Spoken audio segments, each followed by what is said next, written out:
Welcome back. Let's face it, healthier foods always seem to be much more expensive than fast food. There's also enough marketing out there to promote all the yummy, sugary cereals, cookies, and chips that kids and adults just end up consuming. How do we break out of this cycle and start first living and then promoting a healthier lifestyle for those around us? To help us explore this topic, we have our returning guest, Carly McEnaney. Welcome to the show, Carly. Thank you. So we're talking about parenting from a healthy lifestyle perspective, and I want to first talk about the idea of healthy foods, right? I mean, the reality is it is expensive to get healthy food. So what would you say to someone who's watching our show, you know, and they say, well, Carly, it's great, you're a nutritionist, healthy food is good, but you know what, it's very expensive for me to afford and I can't maintain it. My first piece of advice would be to just start with baby steps. Don't go from one lifestyle into a complete opposite one. So I would say start making small changes, okay?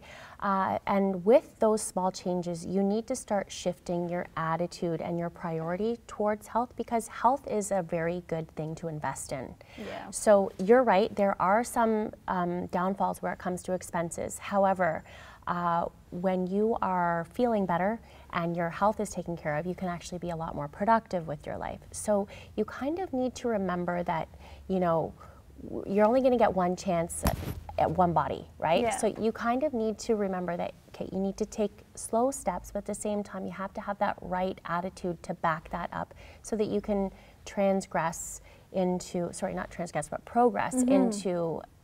healthy lifestyle. I would start with a simple tip of reducing your red meat intake, because meat is the most expensive thing. So if you start having more plant-based protein, right, and getting a little bit creative with that and reducing your red meat to 2 days a week, for example, fish, chicken, and beans and legumes on other days, then I would say that might be a good start, okay? Very, very helpful. So when we talk about health, the first thing that came to mind is organic, right? You see organic a lot and you want to go towards it. So what's the deal with organic foods? Unfortunately, there has been a lot of businesses or corporations who just want a piece of the market, because that a lot in and of itself is what it boils down to, is business and money. But at the same time, there are a lot of sincere farmers out there who are doing a great job, who have basically bought land or have had a farm for many years and have sacrificed, like a conventional farm, let me say. Yeah. So have sacrificed years and years and years so that the soil can reproduce itself at a natural state without being constantly farmed over and over and over again and stripped of all its nutrients, but also it doesn't have any of the pesticides, herbicides, fungicides being dumped on top of it. So there are a lot of those farmers out there who are working extremely hard, harder than conventional farmers. Same with raising animals, okay, who are really going out of their way to do so. So we need to kind of do some research, find out around you and your area which stores are providing you with organic foods, and trying to go local as well. So the best way to do all of this research, you're saying, is just start Googling and calling up places and asking, like, what's the best way? Because I know I go to a lot of stores, like, and even some of the local ones, they'll say it's organic. And then I've seen people post articles online and say, actually, this is not true. They're not organic. So how do you sort of... There's different bodies of organic who regulate what is organic, okay?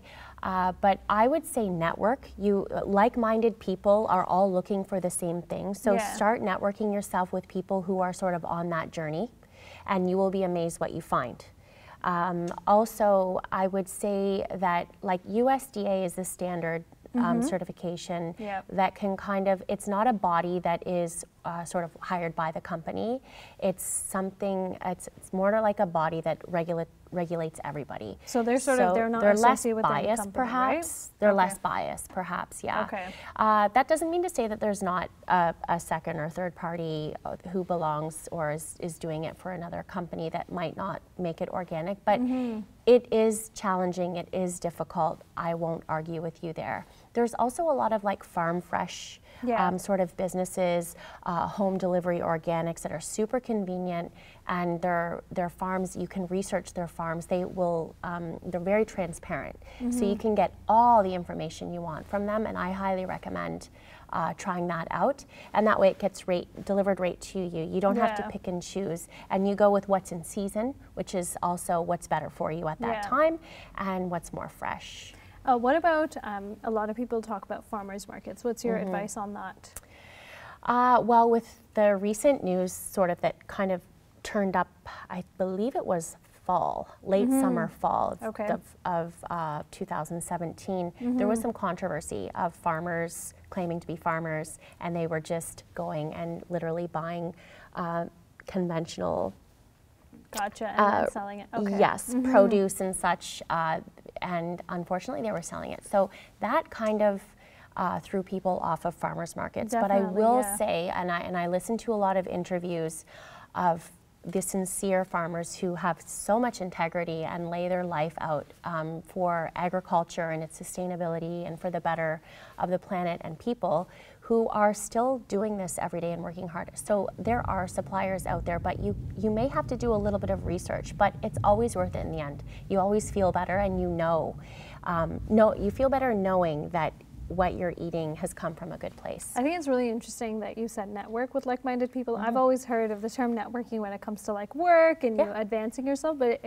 in this context, I think it's very helpful, and it's a good transition in terms of I guess, how do you build that network to the next part of our conversation, which is about parenting. How do you start introducing this healthy lifestyle to kids? What's the best way to go about it? My idea would be to get them involved. Okay. So if they're not used to a lot of healthy foods, is let's sit down and make a grocery list together, for example.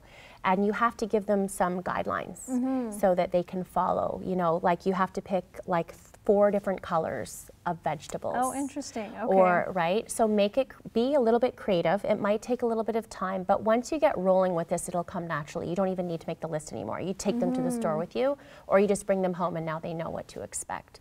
It would also be helping them get involved with the meal prep. Kids love eating what they've helped produce. That's so true. Yeah. like just like artwork, you know, they want to demonstrate it, they want everybody to know about it, or a poem they wrote. Same with something that they've created when it comes to food. So that's, I think that's one maybe kind of easier way with younger children. What about for youth who are, you know, they're going to, teenagers, young adults. So you probably know, they're going to university or school, they have work after school. How did they manage sort of, you know, and they're so on the go. And I remember when I was in university, I didn't bother about, it was about what's cheap, what can I buy really quickly if I didn't bring home, you know, lunch from home that one day. Yes. Well, these days, I would say we have a few more options. There's a lot more juice bars and sort of little restaurants popping up that are a lot more readily available. Price-wise, it's maybe a little bit more, but you might be able to find something that is actually quite reasonable and quite competitive with other regular food restaurants, okay? So you want to make sure that they're educated, and you want to make sure that they're educated a little bit about their body. So remind them about, you know, right now as a young teenager, your body demands more nutrition than you did when you were a newborn. Yeah. So you need to build those cells out of quality nutrients, and if those properties within your cells are not quality, your cells are not going to be healthy and strong, which is basically what you're made up of. So food is the building blocks. That's why they often say you are what you eat. Food is the building blocks or the precursors for everything that we're made up of. I guess one question I'll add here is a lot of younger people, when they're so busy, and I would say even young adults, right? Or adults in general, they get really tired. So what are some ways to tackle that? Sure, I would definitely go to Whole Foods again, and a lot of fresh fruits. A lot of cravings happen at that time. Keep a lot of berries on hand at home. They can pack them up and take them with them. I would also recommend, like, for example,